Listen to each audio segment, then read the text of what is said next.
vanishing folklore and beliefs. The story of Prosepina, or the story of Persephone and Pluto, from Stories of Old Greece and Rome, public domain reading by Emilie Baker, circa 1913. When Jupiter made himself ruler of the world, he imprisoned some of the warring giants under Mount Etna in Sicily. Much to the disgust of Pluto, who was always fearing that when the giants got restless and turned over and over underground and thus caused earthquakes, they would someday make such a large crack in the earth that daylight would be let into Hades. So Pluto often went up out of his sunless land to look carefully over the island and to be sure that no new fissure was being made in the earth's surface. One day, as he was driving his 4 coal-black horses through the vale of Enna, he saw a group of maidens gathering violets on the hillside, and among them was one so exquisitely fair that Pluto determined to take her for his wife. This was Persephone, or Prosepina, the daughter of Ceres, the goddess of agriculture, a maiden who had ever shunned the thought of marriage and preferred to spend her life playing games and dancing in the beautiful plain of Enna, where there is never any frost or snow, and springtime lasts throughout all the year. Pluto had often tried to gain a wife by gentle means, but no one would consent to share his gruesome home. So he, knowing that this maiden he desired would never listen to soft words of love, determined to take her by force.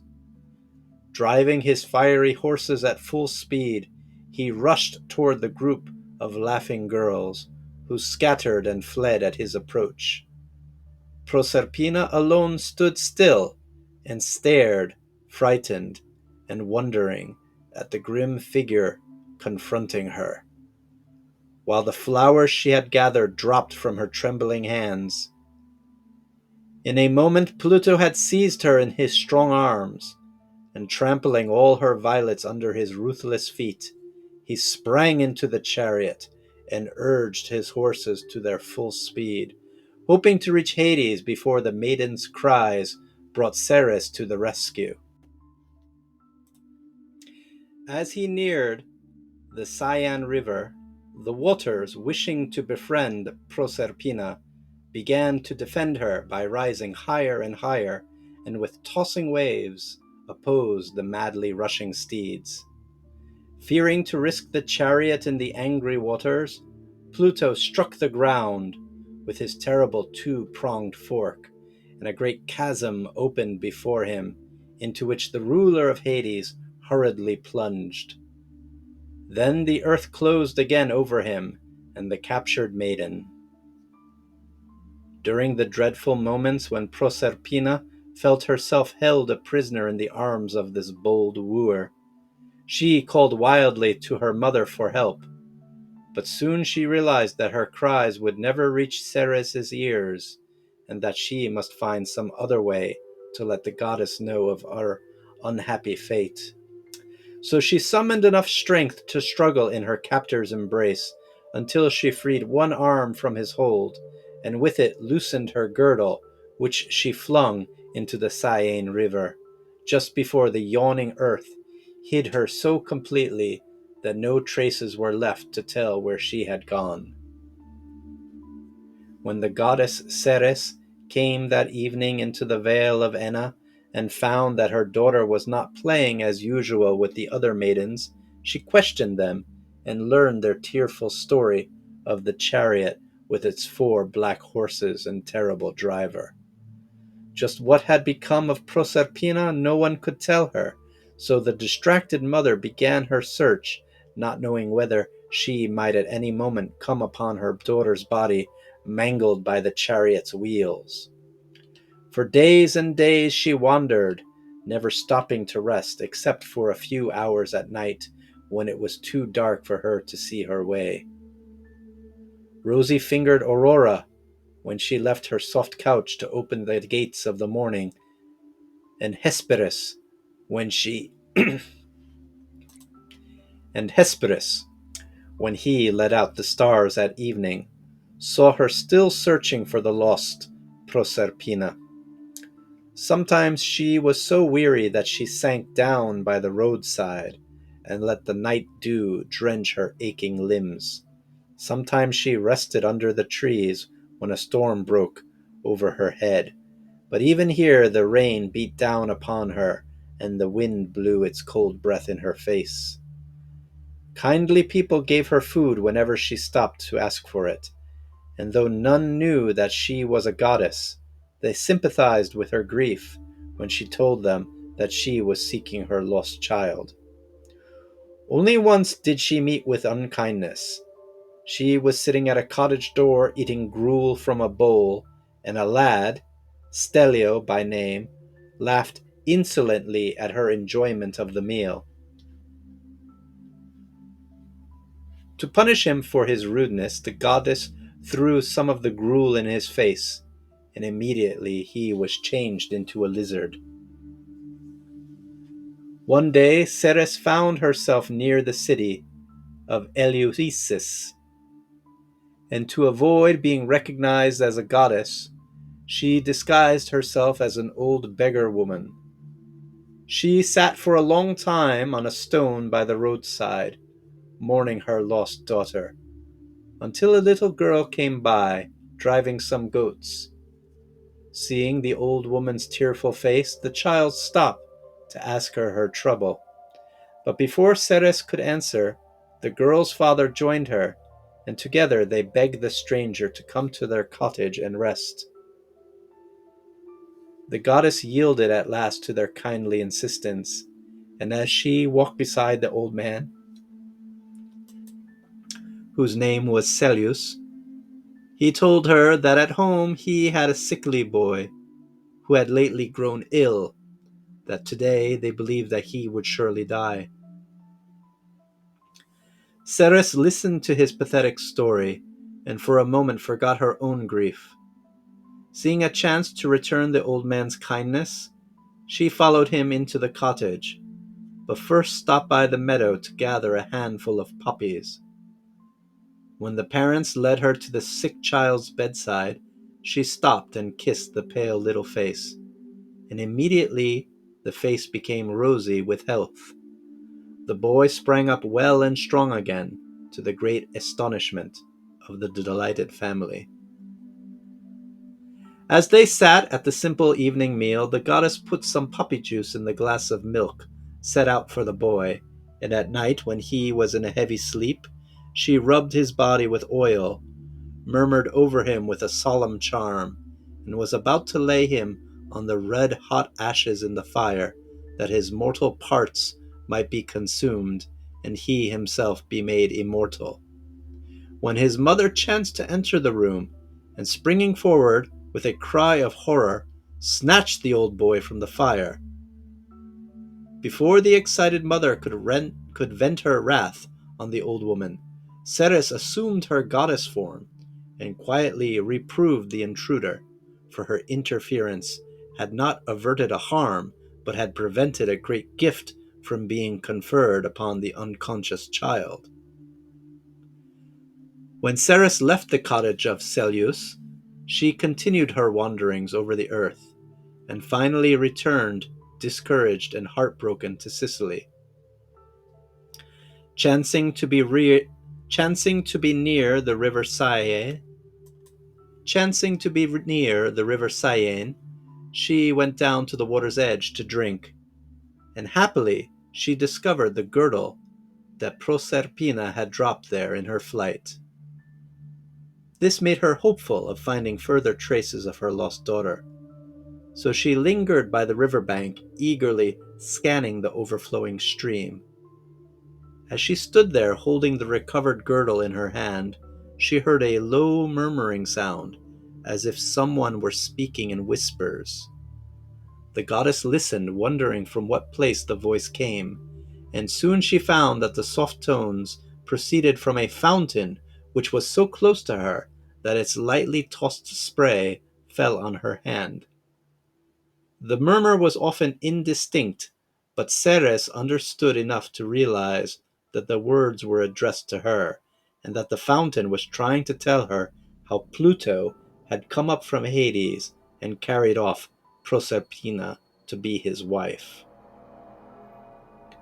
While the goddess was musing over this painful revelation, the fountain went on to say that it had not always been a stream in sunny Sicily, but was once a maiden named Arethusa, and a native of the country of Elis.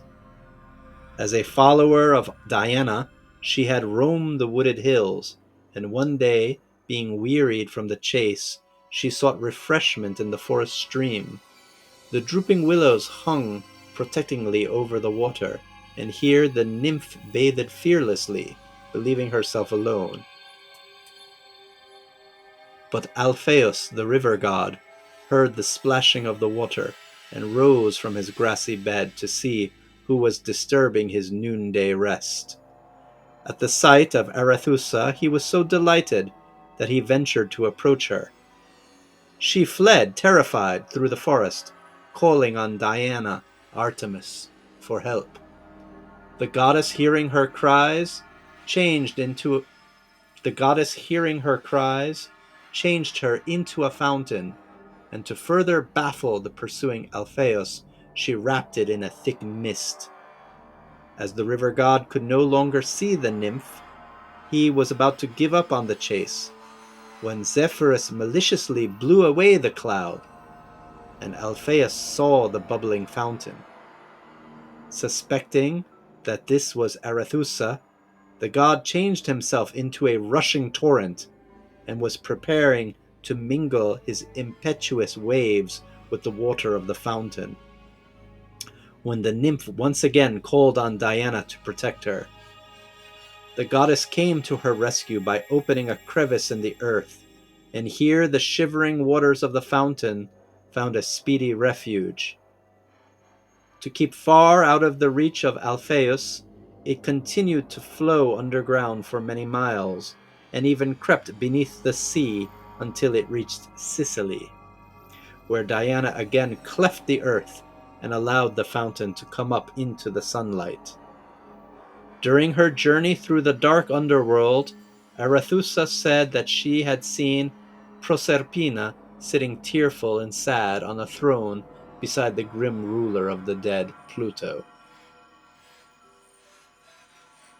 When she heard this story, Ceres was no longer in doubt where her lost daughter could be found, but the knowledge gave her little comfort, for she was aware how useless it would be to ask Pluto to give up his wife.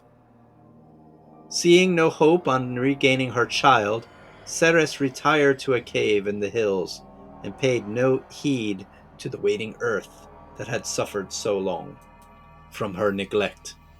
And so there was drought in the land, as she was the goddess of agriculture, and the crops began to fail for want of water. The fruit trees started to dry up, and the flowers began to wither on parched hillsides. Everything cried out for the protecting care of Ceres, but the goddess stayed her hand, and in the solitude of the cave mourned unceasingly for her daughter Persephone. Famine spread over the land, but the people, in spite of their dire need of food, burned sacrifices of sheep and oxen on the altars of Ceres, while they begged her with her prayers to give them water. Jupiter heard their cries and besought the goddess to take the earth again under her wise care, but Ceres refused to listen, for she was indifferent now to the welfare of humanity and no longer delighted in the ripening harvest. When sickness and death followed hard upon the famine, Jupiter saw that he must save the sorely stricken land, so he promised the goddess that her daughter should be restored to her if she had eaten nothing during all her sojourns in Pluto's realm. So Mercury was sent to lead Proserpina out of Hades. But when he reached there, he found that Pluto had already given his wife some pomegranate seeds, hoping that she would thereby stay forever in his keeping. Dismayed at this unexpected downfall of her hopes, Ceres was about to shut herself up again in the cave when Jupiter, in behalf of the suffering earth, made a compromise with Pluto, whereby Proserpina was to spend half her time with her mother in the land of sunshine and flowers, and the rest with her husband in cold and cheerless Hades. So each spring Mercury was sent to lead Proserpina up from the dazzling So each spring Mercury was sent to lead Proserpina up from the underworld, lest her eyes grow accustomed only to shadows, should be dazzled by the blinding sunlight, and she herself should lose the way. All things awaited her coming, and as soon as her foot touched the winter-saddened earth, the flowers bloomed to delight her eyes, the grass sprang up to carpet her way with greenness, the birds sang to cheer her long-depressed spirit, and above her the sun shone brilliantly in the blue Sicilian sky. Ceres no longer mourned, nor did she again suffer a great famine to afflict the land. The patient old earth smiled again on Proserpina's return, for then her mother gave the blighted vegetation a redoubled care. But her happiness did not make the goddess forget the kindly old man who had given her food and shelter at Eleusis, for she returned there and taught the boy Triptolemus all the secrets of agriculture. She also gave him a chariot that was hers, and bade him journey everywhere, teaching the people how to plow and sow and reap and care for their harvests. Triptolemus carried out all of her instructions, and as he traveled over the country teaching agriculture, he was eagerly welcomed alike by prince and peasant until he came to the land of Scythia, where the cruel king Lynceus would have him killed in a fit of jealous wrath, had not Ceres interfered with timely aid and changed the treacherous monarch into a lynx.